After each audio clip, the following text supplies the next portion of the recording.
Bienvenue les amis, je suis très heureux de vous retrouver pour cette nouvelle vidéo. Alors aujourd'hui on va aborder un thème important qui est présent au cours de notre vie dans la société. Alors le thème d'aujourd'hui, on va parler du chemin vers la liberté financière.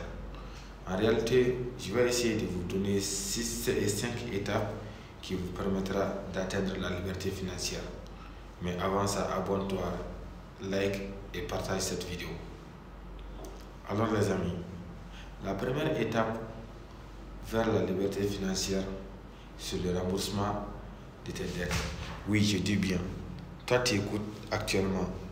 Si tu as des dettes, essaye de rembourser toutes tes dettes et mets-toi à l'aise. Ça, c'est la première étape.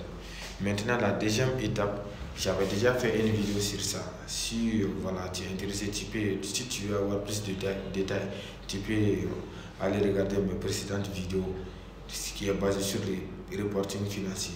En réalité, les reporting financiers n'est rien d'autre qu'un diagnostic financier pour savoir où va ton argent, où tu dépenses exactement.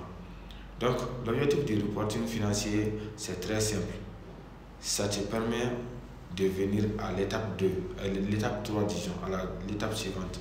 Donc, c'est pour te permettre de redresser tes dépenses et de contrôler tes dépenses. Qu'est-ce que je veux dire par là?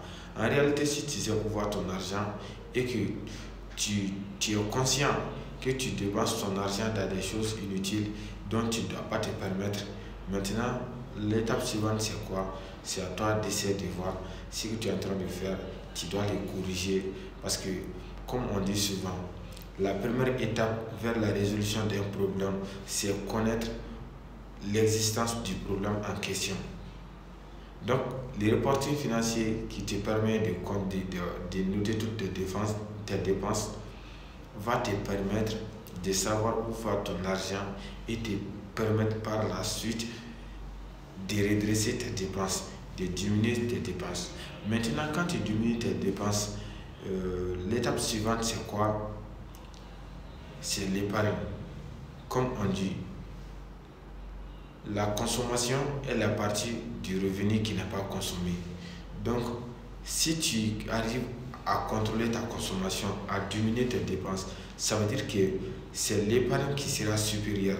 Genre, tu vas consacrer une grande partie de tes revenus à l'épargne.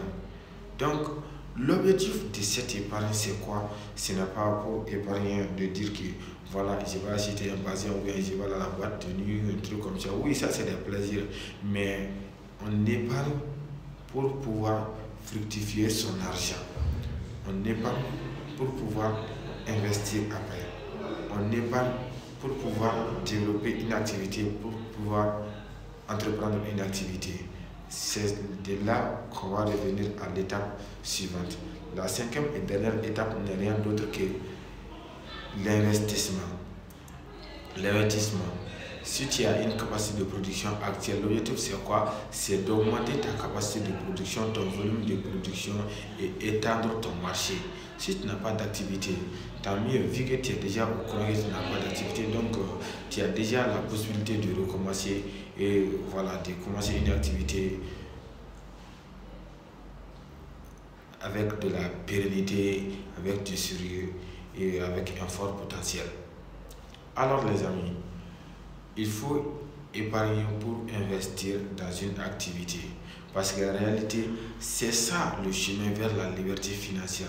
Les jours où tu parviendras à épargner et à fructifier cette épargne en investissant dans des activités génératrices de revenus. Et ces activités vont permettre à d'autres personnes de trouver de l'emploi.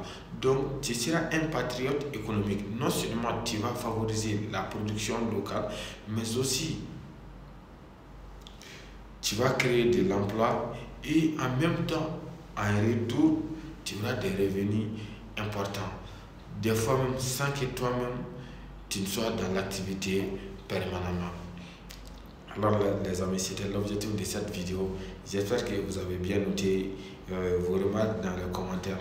Donc comme je vous ai dit, l'éthique du travail est la base de toute ambition d'être le meilleur. Alors si vous voulez être le meilleur, travaillez.